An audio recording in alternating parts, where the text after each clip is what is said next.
Miss Budweiser's shop, where they actually build the boats and repair them, is right up the road. We asked the crew chief, Ron Brown, if he wouldn't mind to take you on a tour of that shop. Welcome to the Miss Budweiser shop. Let me show you around. This is the main shop area where the support vehicles are kept.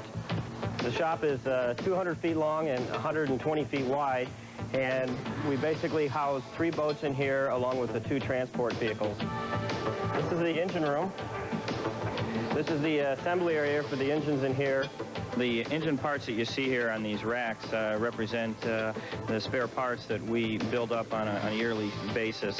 There's enough parts here to comprise approximately about 7 or 8 more engines. This is one of the engines that just came back from our test facility. We have a dyno where we completely go through the engines and monitor the horsepower rating and the parameters of the engine. So this is the Miss Budweiser machine shop. This is one of our engine lathes here. There's a propeller shaft in the machine now that we're starting to machine up.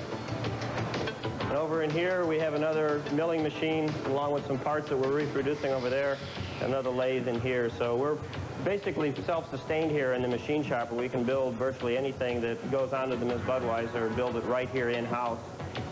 And this is the CNC machine where we do our propellers, our rudders, and skid fins, things that have complex shapes to them. What Rich is doing now is machining up what we call our battery straps. These straps tie together the NiCad cells in our batteries. And now you've seen part of the Miss Budweiser shop. The next program, you'll see the new experimental Miss Budweiser.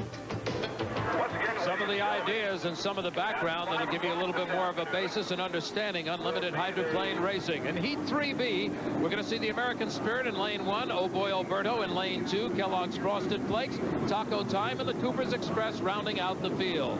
However, Dick, the Cooper's Express U3 is missing again. We'll try to find out why following this heat. Here they come. 4 boats hit the starting line. Right off the bat, Albertson's American Spirit. Mark Evans, the inside boat, is leading. But watch that 3rd lane. That's the Kellogg's Frosted Flakes. Mike Hansen. Mike ties them up as they go through the turn. Coming out, they're going to be almost side by side. It looks like Kellogg's may have the advantage. Kellogg's on the outside takes the lead away from Albertson's American Spirit. So it's the Kellogg's Frosted Flakes in first, Albertson's American Spirit with Mark Evans driving in 2nd place. Oh Boy Alberto with Mike Egret is now currently 3rd, and we're getting word that the Cherry Hop and the Taco Time will get no points, but he'll get some practice time in for the next race in Seattle because he started too late. When that happens, they give the guy at least a little bit of the course. He stays to the outside. He can test the boat, find out how it's running. This boat running better and better each race out of Madison, Indiana. Mike Hansen in the Kellogg's Frosted Flakes had himself a very good start. Got up there, took the lead momentarily, and Albertson's American Spirit challenged him, and then he all of a sudden powered on. American Spirit that you see right there, now riding in 2nd place. The power boat is Kellogg's Frosted Flakes in the lead. Oh Boy Alberto, Mike Egret now riding in 3rd place. There's the Taco Time, really taking it more for test than anything else. This is the first time they've had it out on the water today, so he wants to take advantage of the time, see if he can see any problems in his future.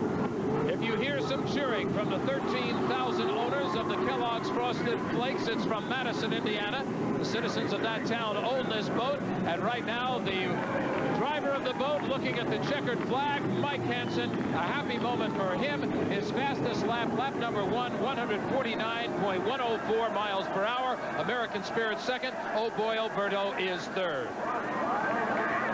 This gets you in the finals, and that's good news. Yeah, that we really need to get the Kellogg's in the final and with a lane choice of some sort. So that should give us enough points to get a decent lane and try to put this thing in the winner's circle.